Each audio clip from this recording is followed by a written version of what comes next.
नमस्कार मित्रों, मैं अभिषेक कुमार लेकर आया हूँ आप सबके समक्ष यूपी ट्रिपल एससी पेट की ही पिछले दिनों मैंने पेट का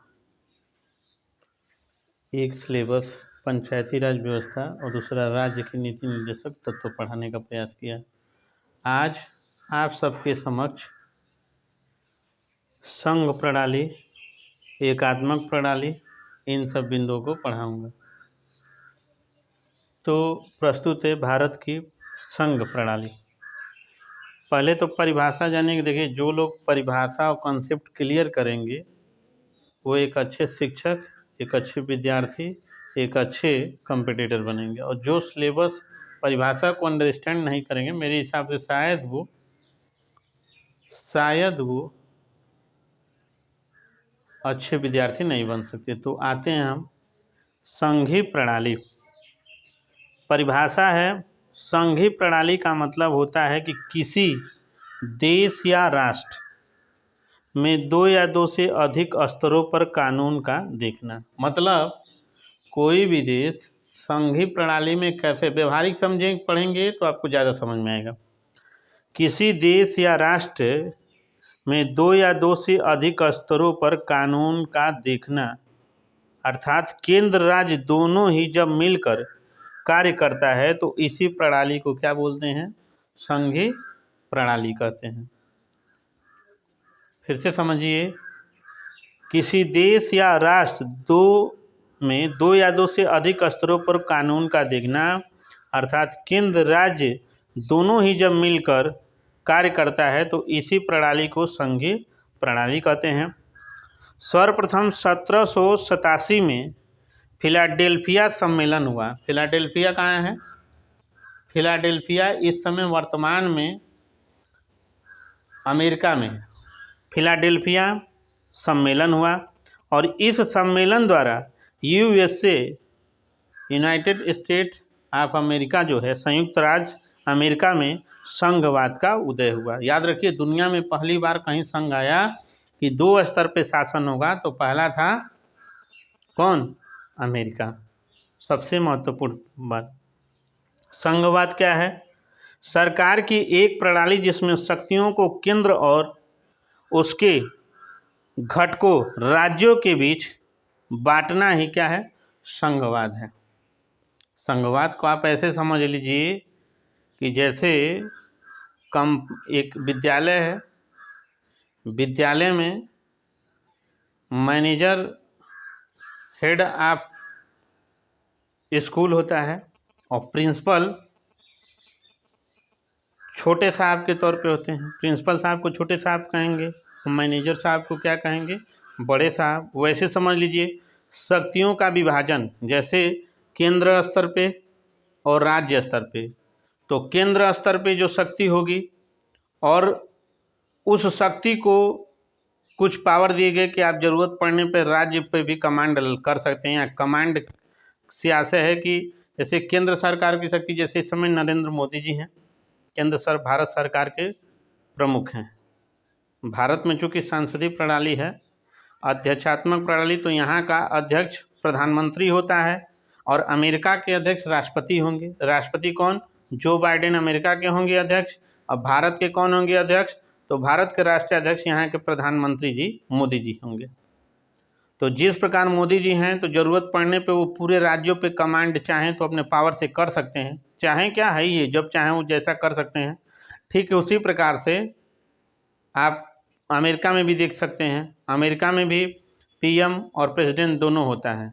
पीएम के पास उतने पावर नहीं होते हैं जितने कि प्रेसिडेंट जो बाइडेन के पास है। तो याद रखिएगा, शक्तियों का विभाजन कि थोड़ी शक्ति आप ले लीजिए, थोड़ी मुझे दे दीजिए। तो ऐसे आप व्यवहारिक समझेंगे तो समझ में आएगा। क्या है संघवाद? सरकार की एक प्रणाली जिसमें शक्तियों को केंद्र और उसके घटकों और जैसे राज्यों के बीच बांटना संघवाद है। मतलब सरकार की शक्तियों को राज्य स्तर पर, केंद्र स्तर पर बांटना ही क्या है? संघवाद है। तो भारत एक संघवाद देश है। संघवाद से आशय कह रहा है कि भारतीय संविधान के भाग 11 में केंद्र सरकार और राज्य सरकार के बीच शक्तियों के वितरण को राष्ट्र की संघीय व्यवस्था कहते हैं। भारतीय संविधान में मैंने फिर पीछे भी बता रखा है, आज फिर बताता हूँ। जब शुरू में संविधान, भारतीय संविधान बना था, तो भारतीय संविधान में कुल मिला के 395 अनुच्छेद थे, 395 अनुच्छेद थे, 22 भाग थे, 12 अनुसूचियाँ थीं। उन्हीं 12 अनुसूचियों में से 11वीं जो अनुसूची है, भारतीय संविधान के भाग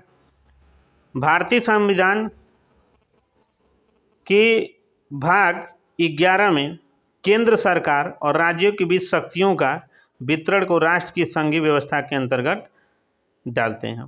भारत ने यह व्यवस्था यूएसए, कनाडा, ब्राज़ील, जर्मनी आदि से लिया है। कुल मिला के आप ऐसे समझिए कि हम लोग भारतीय लोग देखा देखी पाप करने वालों में सम्मिलित हुए हैं।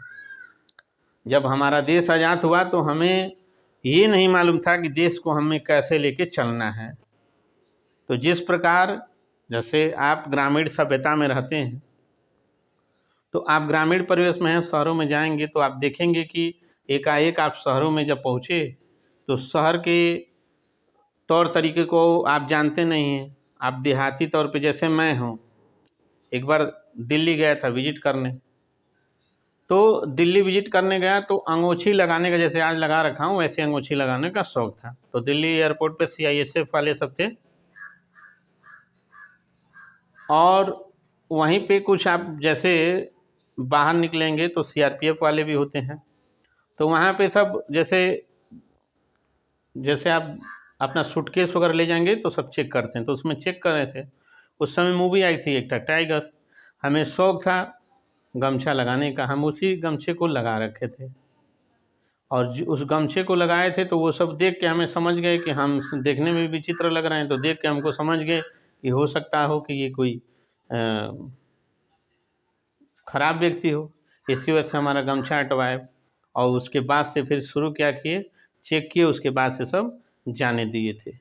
तो उसके बाद से हम लोग शहरों में, दिल्ली वगैरह में जैसे गमछा वगैरह लगा के आप चल देंगे तो अब लगेगा कि आप कहीं से एलियंस बन के आ गए हैं। तो इस आधार पर वो आप लोगों की नज़र में एलियन, गमछा लगाने से कहीं कहीं आप एलियन भी नज़र आने लगेंगे।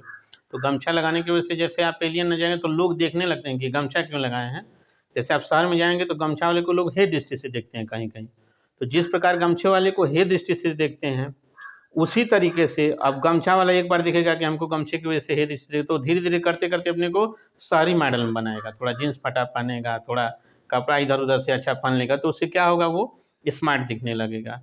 तो जिस प्रकार स्मार्टनेस का परिवर्तन का नियम धीरे धीरे चलता है, उसी तरीके से देखेंगे तो भारत जब आज़ाद हुआ तो उसके पास बहुत सारी शक्तियाँ जो थीं, वो जब भारत आज़ाद हुआ 15 अगस्त 1947 में, तो भारत के पास उसकी स्वयं की जो शक्तियाँ थी कहीं ना कहीं कहें कि बहुत कमज़ोर थी। तो भारत को अपने में सुदृढ़ बनाना था, भारत को अपने को सुदृढ़ करना था। तो उसने बहुत सारे नियम कानून जो हैं विदेश स्तर से लिए हुए थे, जिनमें भारत का एक संघवाद था। भारत ने यह व्यवस्था यूएसए, कनाडा, ब्राज़ील और जर्मनी आदि से लिया। तो ये क्वेश्चन पूछ देता है कि भारत में संघवाद, यानी भारत में संघवाद का जनक कौन कौन से देश हैं, या भारत ने संघवाद कहाँ से लिया। तो इसका आप ऐसे समझ लीजिएगा, भारत में संघवाद यूएसए से लिया गया। वैसे आप लोग पढ़िए, अभी इस पूरे परिभाषा कंसेप्ट को पढ़ाने के बाद हम आप लोगों के समक्ष में जल्द ही इसके 20 से 30 क्वेश्चन भी लाएंगे।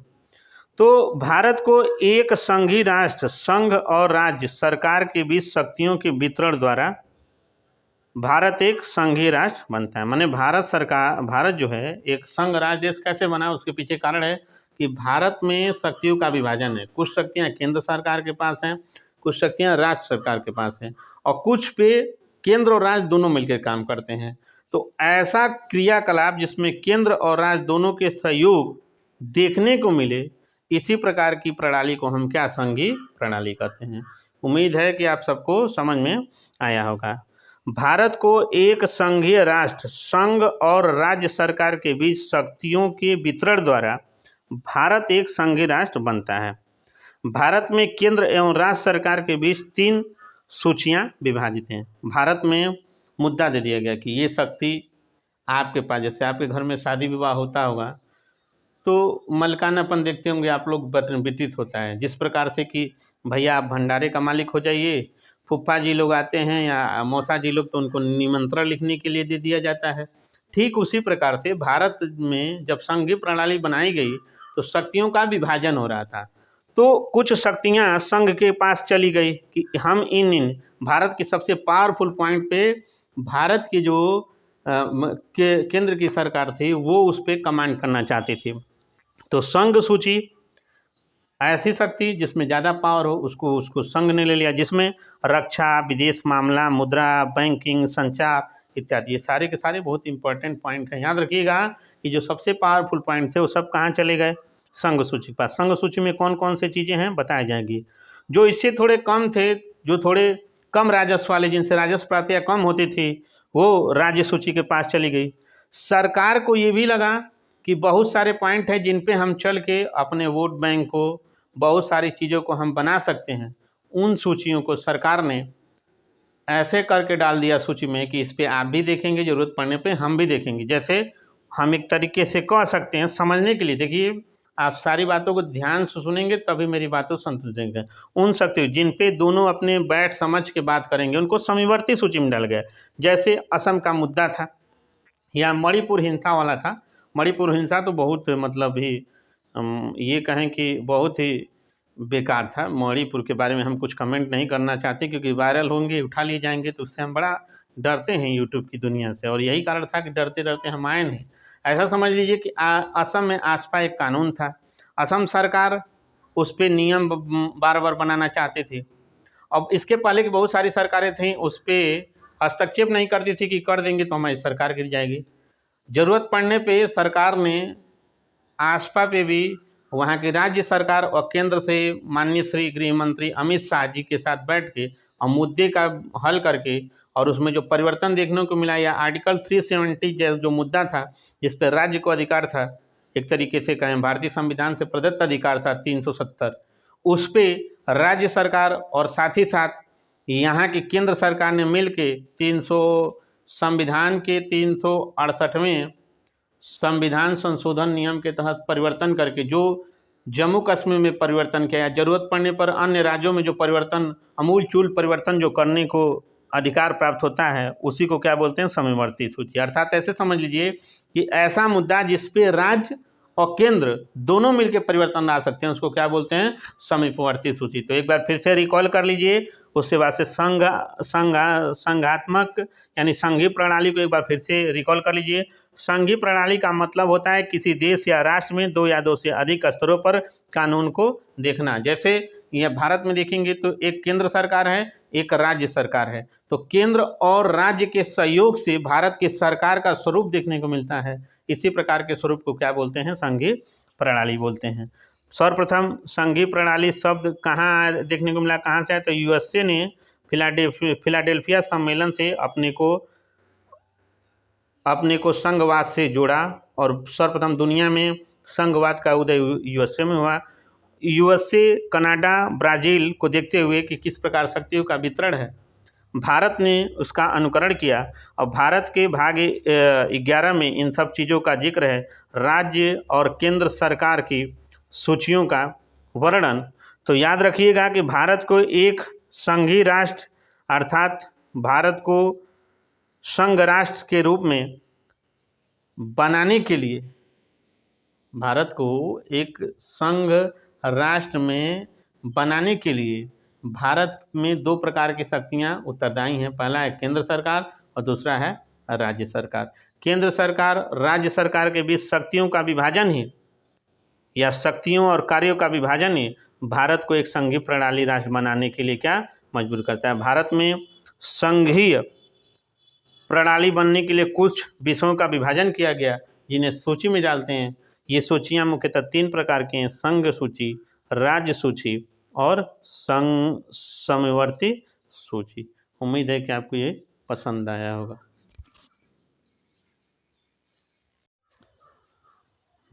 भारत की संघीय विशेषता।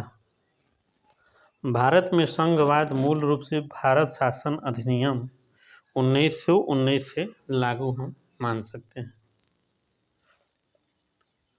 भारतीय संघीय विशेषता में दोहरे होने पर भी एकरूपता है। भारत में केंद्र और राज्य की व्यवस्था है, लेकिन उसके बाद भी एकरूपता होगी।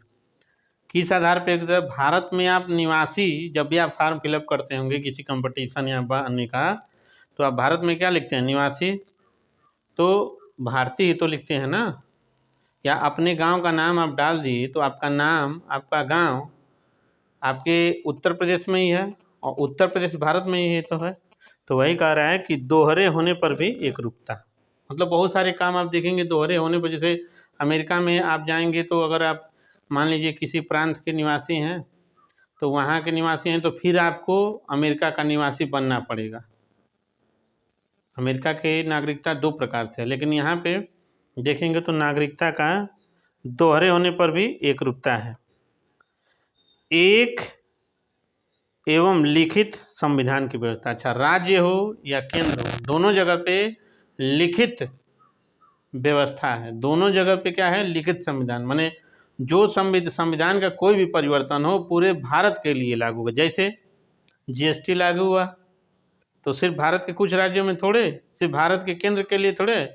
जीएसटी लागू हुआ तो एसजीएसटी आया, फिर जीएसटी आया, एसजीएसटी आया, सीजीएसटी आया। तो ये सब जो जीएसटी के प्रारूप कहीं ना कहीं बताने का प्रयास करते हैं कि भारत का जो संविधान वो एक लिखित एवं व्यवस्थित संविधान है। यानी कह रहा है कि एक एवं लिखित संविधान, पूरे भारत का एक ही संविधान है। जिसे BR अम्बेडकर और कैबिनेट सभा ने, कैबिनेट मिशन ने मिलकर के लिखा और बनाया, और जिसके सहयोग पे आज भारत की न्यायपालिका, कार्यपालिका और विधायिका, साथ ही साथ ग्राम पंचायत, नगर पंचायत, ये सारे के सारे क्या क्रियाकलाप करते हैं। द्विसदन, हाँ ये चीज़ें हैं। भारत में क्या है? द्विसदन है। राज्यसभा है, लोकसभा है। ये तो केंद्र आधार पे हो गया, लेकिन राज्यसभा लोकसभा के पास भी आएंगे तो विधानसभा, विधान परिषद है। जैसे केंद्र के लिए लोकसभा निम्न सदन, राज्यसभा उच्च सदन, उसी तरीके से राज्य में आ जाइए तो उत्तर प्रदेश में विधानसभा है और विधान परिषद है। विधान परिषद उच्च सदन और विधानसभा निम्न सदन है ना। तो याद रखिएगा ये सारी चीज़ें। मतलब सदन में भी 2 रूपता होने के बाद भी पूरे, अगर कोई नियम बन रहा है तो पूरे भारत में वो लागू होगा। इस आधार पे हम कह सकते हैं कि संघवाद होने के बाद भी भारत में एकात्मकता अर्थात एकरूपता देखने को मिलती है। विभिन्न स्तरों पर शक्तियों का विभाजन। भारत में विभिन्न स्तरों पर शक्तियों का विभाजन है, वो तो मैंने पीछे भी बता रखा है।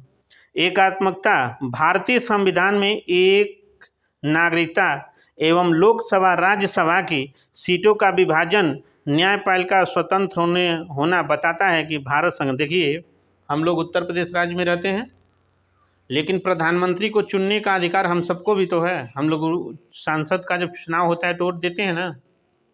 विधानसभा, विधान परिषद होने के बाद भी कहीं ना कहीं हम पीएम को चुनने के, पीएम को जो लोग चुनेंगे, हम लोग अपने मतों से, अपने प्रत्यक्ष मतों से संसद को चुनते हैं, और संसद के बहुमतों से और राष्ट्रपति की शक्तियों से प्रधानमंत्री चुने जाते हैं। तो कहीं ना कहीं सदन की दो सदनात्मक व्यवस्था होने के बाद भी, विधानसभा, विधान परिषद होने के बाद भी आप देखेंगे कि पीएम को अप्रत्यक्ष रूप से, हम प्रत्यक्ष रूप से तो चुनाव में सम्मिलित होते नहीं, हम अपने मत से किसको चुनते हैं? संसद को। और उन सब के बहुमतों के आधार पे सदन का अध्यक्ष चुना जाता है। नेता प्रतिपक्ष या नेता विपक्ष को चुनने का अधिकार होता है। तो उस आधार पे हम कहें तो भारत में एकात्मकता, संघीय प्रणाली में एकात्मकता कैसे है? तो भारतीय संविधान में एक नागरिकता एवं लोकसभा राज्यसभा की सीटों का विभाजन, न्यायपालिका का स्वतंत्र होना बताता है कि भारत क्या है? संघात्मक है। कुछ भी हो जाए, भारत में 28 राज्य, 8 केंद्र शासित प्रदेश हैं, लेकिन अभी सुप्रीम कोर्ट कोई नियम कर दे, कोई आदेश पारित कर दे तो भारत के संपूर्ण राज्य को मानना है। तो ये भी दिखाता है कि भारत संघीय होने के बाद भी एकात्मक रूप से क्या है? एक। याद रखिएगा। भारत को इन्हीं विभिन्नताओं के आधार पे, भारत को मतलब न्यायपालिका, लोकसभा, राज्यसभा की सीटों के विभाजन, आधार पर भारत संघात्मक होने के बाद भी एकात्मक है, और इसी आधार पर भारत की संघीय प्रणाली को ध्यान में रखते हुए, एकात्मक प्रणाली को ध्यान में रखते हुए भारत की शक्तियों का विभाजन किया गया सूचियों आधार पे। तो भारत की 7वीं एक तरीके से कहें कि अनुसूची में भाग 11 अनुसूची 7 में, याद रखिएगा कि भाग 11 और अनुसूची 7 में शक्तियों का विभाजन है। तो संघ सूची इसमें रक्षा, संचार, रक्षा, विमान, बंदरगाह, अंतर्राष्ट्रीय सीमा, बैंकिंग इत्यादि है। समवर्ती में जिन पे राज्य और संघ दोनों बना सकते हैं कानून, वन है, ट्रेड यूनियन है, संशोधन है, न्याय है, शिक्षा है इत्यादि। पिछले साल पीसीएस में क्वेश्चन पूछ दिया था पिछले साल कि पुलिस, रेलवे पुलिस किसका भाग है, याद रखिएगा। आप लोगों से बहुत लोग पढ़े होंगे, मुझसे बहुत लोग योग्य पढ़ भी रहे होंगे, मैं तो एक पढ़ाने का प्रयास कर रहा हूँ। तो ये क्वेश्चन पूछा था कि रेलवे पुलिस किसका अधिकार में आता है, याद रखिएगा रेलवे पुलिस राज्य सूची में आता है। तो पुलिस, साफ सफाई, स्वास्थ्य, खेती किसानी, अस्पताल, सार्वजनिक व्यवस्था, किसको क्या मिलना चाहिए, किनको नौकरी मिलना चाहिए, किनको क्या मिलना चाहिए, ये सब के सब राज्य के हैं। सार्वजनिक आदेश, जैसे पैंडमिक डिजास्टर एक्ट लागू हुआ था तो कुछ हरियाणा ने पहले लागू किया, केरल ने थोड़े बाद में लागू किया, उत्तर प्रदेश ने बाद में लागू किया, कुछ लोगों ने पहले एक नाइट कर्फ्यू खोला, कुछ लोगों ने ऑड इवन आधार पर गाड़ी चले। तो देखेंगे तो कोरोना में हर राज्य के नियम अलग अलग होते थे। तो इस आधार पे हम कह सकते हैं कि सार्वजनिक आदेश जो होते हैं प्रायः क्या होते हैं, राज्य के अंतर्गत आते हैं। कोई भी अध्यादेश जारी हो तो राज्य अपने हर राज्य के अलग अलग अध्यादेश जारी हो सकते हैं। तो इस आधार पर हम कह सकते हैं कि भारत 28 राज्य और 8 केंद्र शासित प्रदेशों का, केंद्र और राज्य के अलग अलग होने के बाद भी, केंद्र और राज्यों के आपस में मिलने से भारत एक संघवाद या भारत एक संघीय राष्ट्र है। लेकिन संघीय राष्ट्र होने के बाद भी भारत में एकता, अनेकता में एकता, अर्थात एक तरह से कहें तो भारत में संघीय होने के बाद भी एकात्मकता देखने को मिलती है। यदि आप सबको ये पसंद आया हो तो कल मैं इस पे 30 क्वेश्चन करा दूंगा। यूपी SSSC पेट की ये एक महत्वपूर्ण प्रणाली, भारत की संघीय प्रणाली, और ये सारी चीज़ें आपको इतने शॉर्ट में मुझे लगता है कि कोई कंटेंट नहीं दे। एक दिनों में संघीय प्रणाली हो गया, कल इस पे 30-40 क्वेश्चन करा देंगे। तो पॉलिटिकल साइंस का 3 टॉपिक मैं पढ़ा चुका हूँ, भारत के राज्य, भारत के राज्य के नीति निर्देशक तत्व, पंचायती राज व्यवस्था, और ये तीसरी प्रणाली है भारत की संघवाद या संघीय प्रणाली। Thank you.